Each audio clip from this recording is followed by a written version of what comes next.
نعم عبد الله وأخو العشيرة خالد بن الوليد وسيف من سيوف الله سله عز وجل على الكفار والمنافقين۔ خالد بن ولید اللہ کا اچھا بندہ اور اچھے خاندان سے ہے۔ اللہ کی تلواروں میں سے ایک تلوار ہے جو اس نے کافروں اور منافقوں پر سونپی ہے۔ مسلمانوں کی فتوحات سے ایرانی درباریوں کو یہ خوف پیدا ہو گیا کہ کئی مسلمان تمام ایران پر قابض نہ ہو جائے، چنانچہ انہوں نے زبردست مقابلہ کی تیاریاں شروع کر دی۔ جا بجا عظیم الشان ایرانی لشکر بڑے ساز و سامان کے ساتھ روانہ کیے گئے اور مدائن کے قریب جوار میں جس قدر بھی قلعہ جات تھے سب کو محفوظ و مضبوط کر دیا گیا۔ ہر قلعے میں کافی فوجیں جمع کر دی گئی۔ انبار کے قریب عین التمر کا قلعہ تھا، یہ نہایت مضبوط اور بڑا وسیع قلعہ تھا۔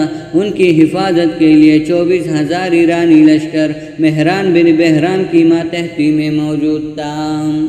مہران نے جب یہ سنا کہ مسلمانوں نے انبار کا قلعہ بھی فتح کر لیا ہے تو اسے بڑا فکر ہوا۔ اس نے قریب و جوار کے عیسائی عرب قبائل کو جن میں تغلب وایا وغیرہ شامل تھے لڑائی کے لیے طلب کیا۔ چونکہ یہ لوگ سلطنتی ایران کے فرمان بردار تھے اس لیے مدد کے لیے اٹھ کھڑے ہوئے۔ تقریباً 10,000 عرب جمع ہو گئے۔ ان عیسائی عربوں کا سردار عقبہ بن عقبہ تھا۔ مہران کو ان عربوں کے آنے سے بڑی خوشی ہوئی۔ اسے یہ خیال ہوا کہ جب مسلمان وہاں آئیں تو پہلے عربوں کو عربوں سے ٹکرا دیں۔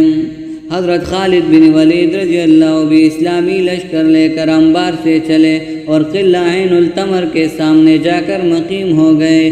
اب مہران نے اپنی ترکیب یعنی عربوں سے عربوں کو ٹکرانے پر عمل کرنے کا قصد کر لیا۔ چنانچہ اس نے عقبہ کو بلا کر کہا، کیا تم شہرت حاصل کرنا چاہتے ہو اور شاہی ایران کے حضور میں اپنا تقریب حاصل کرنا چاہتے ہو؟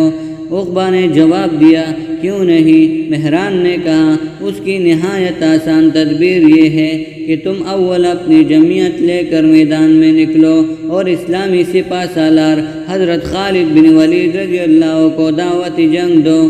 جب وہ تمہارے مقابلہ میں آئے تو اسے یا تو گرفتار کر لو یا قتل کر لو۔ میرا خیال ہے کہ تم حضرت خالد بن ولید رضی اللہ سے کئی زیادہ بہادر ہو، ضرور تم یہ کام کر لو گے۔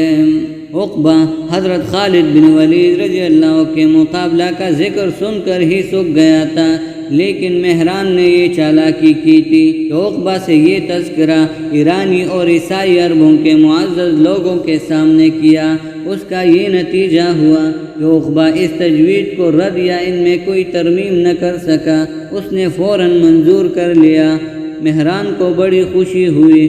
اس نے کہا، مجھے تمہاری بہادری کو دیکھ کر یہ یقین تھا کہ تم میری تجویز کو منظور کر لو گے، چنانچہ تم نے منظور کر لیا۔ میں بھی اپنا لشکر لے کر تمہارے ساتھ نکلوں گا، اور جب تم حضرت خالد بن ولید رضی اللہ کو قتل کر ڈالو گے یا گرفتار کر لو گے تو میں اور تم دونوں اپنے اپنے لشکر کے ساتھ مسلمانوں پر ٹوٹ پڑیں گے۔ یقین ہے وہ ہزیمت اٹھا کر بھاگ جائیں گے۔ درباری ایران میں ہم دونوں کا اعزاز بڑھ جائے گا، ہمیں جاگیریں ملے گی، ہم دولت مند اور عزت مند ہو جائیں گے۔ میں ضرور حضرت خالد بن ولید رضی اللہ کو گرفتار کر لوں گا، پھر مسلمانوں کو آسانی سے شکست دے جا سکے گی۔ مہران نے کہا، یہی بات ہے، اچھا تو تم لشکر لے کر چلو۔ عقبہ اٹھ کر اپنی قیامگاہ میں گیا۔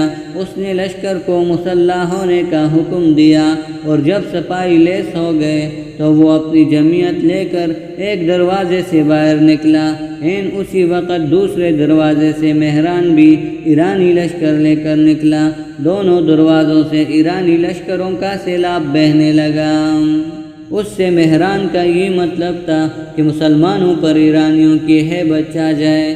حضرت خالد بن ولید رضی اللہ نے جب ایرانیوں کو قلعے سے باہر نکلتے ہوئے دیکھا تو وہ بھی شیران اسلام کو لے کر میدان میں نکل آئے۔ ایرانی اور اسلامی دونوں لشکر صف بستہ ہو گئے۔ اب عقبہ میدان جنگ میں نکلا، اس نے حضرت خالد بن ولید رضی اللہ کو مقابلہ کے لیے طلب کیا۔ حضرت خالد بن ولید رضی اللہ گھوڑا بڑھا کر اس کے سامنے جا پہنچا۔ عقبہ باری ڈیل ڈول کا شہیم شخص تھا۔ حضرت خالد بن ولید رضی اللہ گہرے بدن کے تھے۔ عقبہ کو حضرت خالد بن ولید رضی اللہ پر طمع ہوئی، اس نے پرزور حملہ کیا۔ حضرت خالد بن ولید رضی اللہ نے اس کا حملہ روک کر خود بھی وار کیا۔ عقبہ نے بھی ان کا وار روک لیا۔ دونوں فنون جنگ کے خوب ماہر تھے، دیر تک ہنر آزمائی کرتے رہے۔ عقبہ اس فکر میں تھا جس طرح بھی ہو حضرت خالد بن ولید رضی اللہ کو گرفتار کر لیں، چنانچہ وہ موقع پا کر ان کی تلوار پر وار کرتا تھا تاکہ ان کی تلوار ٹوٹ جائے اور وہ آسانی سے انہیں گرفتار کر لیں۔ ایک مرتبہ اس نے تلوار کا وار کیا تو اتفاق سے حضرت خالد بن ولید رضی اللہ کی تلوار ان کے ہاتھ سے چھوٹ کر گر پڑی۔ حضرت خالد بن ولید رضی اللہ نہتے رہ گئے۔ اب موقع تھا کہ عقبہ بھی در پہ حملے کر کے حضرت خالد بن ولید رضی اللہ کو مار ڈالتا یا زخمی کر دیتا، لیکن وہ انہیں گرفتار کرنے کی فکر میں تھا۔ چنانچہ اس نے یہ غلطی کی کہ اپنی تلوار بھی پھینک دی اور گھوڑا بڑھا کر حضرت خالد بن ولید رضی اللہ سے لپٹ گیا۔ وہ انہیں چریرے بدن کے سمجھ کر یہ خیال کرنے لگا تھا کہ انہیں آسانی سے ان کے گھوڑے سے کھینچ کر اپنے گھوڑے پر بٹھا کر گرفتار کر کے لے جائے گا۔ لیکن جب حضرت خالد بن ولید رضی اللہ نے ان کی کلائیوں پر ان کی گرفت سے اپنے آپ کو چھڑانے کے لیے اپنا ہاتھ ڈالا تو عقبہ کو ایسا معلوم ہوا جیسے لوہے نے اس کی کلائیوں کو جگڑنا شروع کر دیا ہے۔ وہ حضرت خالد بن ولید رضی اللہ کا پٹکا پکڑ کر انہیں اٹھانا چاہتا تھا، لیکن اس کے بہت زیادہ زور لگانے سے بھی حضرت خالد بن ولید رضی اللہ ان سے نہ ہلے، اور جب حضرت خالد بن ولید رضی اللہ نے اپنے ہاتھ کی گرفت مزید سخت کی تو عقبہ کی کلائیاں درد کرنے لگے۔ اب اس میں اتنی طاقت نہ رہی کہ وہ حضرت خالد بن ولید رضی اللہ کے ساتھ زور آزمائی کرتا، ان کا بدن ڈھیلا پڑنے لگا۔ اب وہ پچھتایا کہ اس نے کیوں یہ حماقت کی کہ اپنی تلوار پھینک دی۔ اگر وہ انہیں گرفتار کرنے کا لالچ نہ کرتا تو شاید انہیں مار ڈالتا۔ ادھر حضرت خالد بن ولید رضی اللہ نے جب دیکھا کہ اس کی گرفت ڈھیلی پڑ گئی ہے تو انہوں نے زور لگا کر جھٹکا دے کر اس کے ہاتھوں سے اپنا پٹکا چھڑا لیا اور اس کے پٹکا میں ہاتھ ڈال کر زور کر کے اللہ اکبر کا نعرہ لگا کر اسے اس کے گھوڑے سے کھینچ کر اپنے گھوڑے پر بٹھایا اور گھوڑا دوڑا کر اپنے لشکر میں لے آئے۔ اسی وقت اسے اپنے غلام کے سپرد کیا اور پھر میدان جنگ میں آئے۔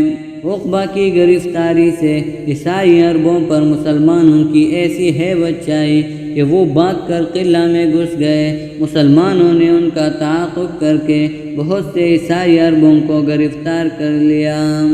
مہران بن بہرام نے جب یہ نظارہ دیکھا تو اس پر مسلمانوں کا ایسا خوف غالب ہوا کہ بغیر مقابلہ کیے لشکر لے کر بھاگ گیا اور قلعہ میں جا گھسا۔ حضرت خالد بن ولید رضی اللہ نے قلعہ کا محاصرہ کر لیا۔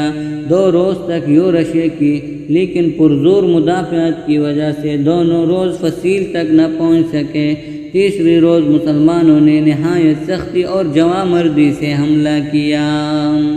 ایرانیوں اور عیسائی عربوں نے تیروں اور پتھروں کا مینا برسا دیا، لیکن مسلمان بڑھ کر فصیل کے نیچے پہنچ گئے۔ وہ کمندے لگا کر فصیل پر چڑھے اور وہاں جاتے ہی لڑنے لگے۔ انہوں نے ایرانیوں کو فصیل سے نیچے دھکیل دیا اور قلعہ میں اتر کر پھاٹک کھول دیا۔ اب اسلامی لشکر کا فوج قلعے میں داخل ہوا۔ مسلمانوں نے ایرانیوں کو تلواروں کی باڑہ پر رکھ لیا۔ بے شمار ایرانی مارے گئے۔ آخر مہران بھاگ گیا، اس کے ساتھ کچھ لشکر بھی فرار ہو گیا، لیکن ایرانیوں کی زیادہ تعداد ماری گئی۔ اسی طرح حضرت خالد بن ولید رضی اللہ نے عین التمر پر بھی قبضہ کر لیا۔ اس کے اگلے قسط کے لیے ہمارے اس چینل کو سبسکرائب کریں، اور جس نے ہمارے پچھلے ویڈیوز نہیں دیکھے ہیں تو پلیز جا کر دیکھیے، اور پلیز لازمی ہمارے اس چینل کو سبسکرائب کریں اور اپنے دوستوں کے ساتھ ہر ویڈیو شیئر کریں تاکہ ہر کوئی اسلامی تاریخ سے آگاہ رہیں